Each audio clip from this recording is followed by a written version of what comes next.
Good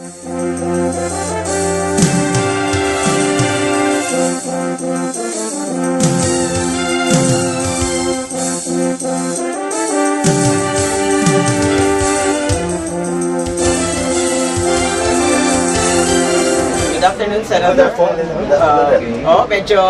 We noticed you were a little impatient already this afternoon. Well, I don't know about being impatient, but it really has been, kasi paulit-ulit na ang pinag-uusapan na kung yung paragraph 2.4 of Article 2 ay kasama sa allegations, eh yung ruling naman ng chair ay maliwanag na hindi tatanggap na ang korte ng ebidensya ukol doon sa supposed allegation, which was not a proper allegation in 2.4, or was a rule, an improper allegation in paragraph 2.4. Ngunit tuloy-tuloy pa rin, parang tuloy-tuloy pa rin na pinag-uusapan kung nagkaroon. Ang pinapalabas yata ay merong may nagkakaliwa, nagkaintindihan, or whatever it is, something like that. Pero hindi naman kasama yun dahil ang pinag-uusapan doon ang non-disclosure of the SALN at saka non-inclusion of certain assets na hindi kompleto ang linagay sa SALN ni Chief Justice.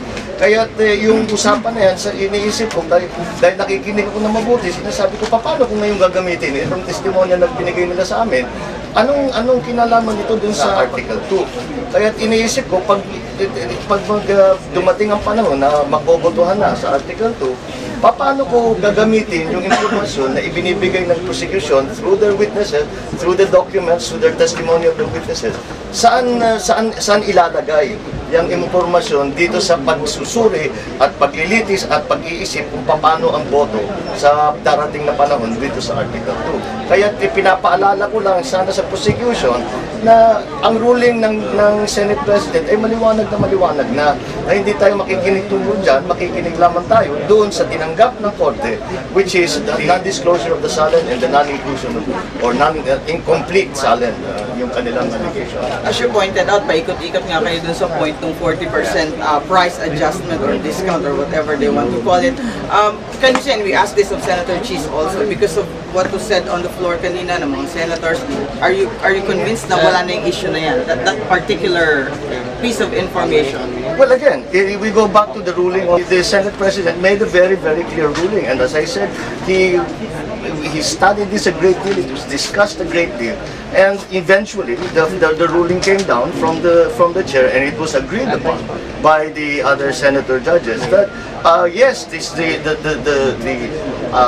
paragraph 2.4 does not constitute a proper allegation. Therefore, it is improper for us to admit evidence on that suspicion or on the so-called reports. So it is not a question of us being convinced. It is the ruling of the presiding officer that this is not to be included in the evidence or in the discussion of the case that will be made by the prosecution. So that is why it is medyo na-confuse ako. Sabi ko, ba't pa natin pinag-uusapan ito? Sana laging nangyari na nga na nagbigay sila ng listahan ng isang daang witness, 100 testigo, lahat kami sinasabi, paano yan hanggang baka 1 taon tayo nandito. So naghahanap lahat ng paraan para gawing mabilis yung proceeding na hindi naman na kumpleto naman, na exhaustive naman yung ating magiging diskusyon. But if we are to continue going on back to evidence which is not part of the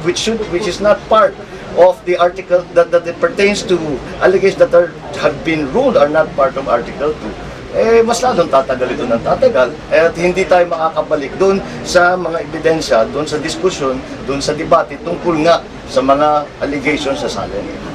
Yes, I hope they're listening. I hope the prosecution is actually listening to you. Well, even Senator Coco stood up and just gave them the advice na huwag na nilang pilitin because hindi naman it will not be of any use to either the judge, to any of the judges to continue on in that line of testimony. Okay, so sige, let's wait how the prosecution will take that bit of advice from the senator judges. Senator Bongbong, salamat. Thank you for joining us this afternoon. Thank you, sir.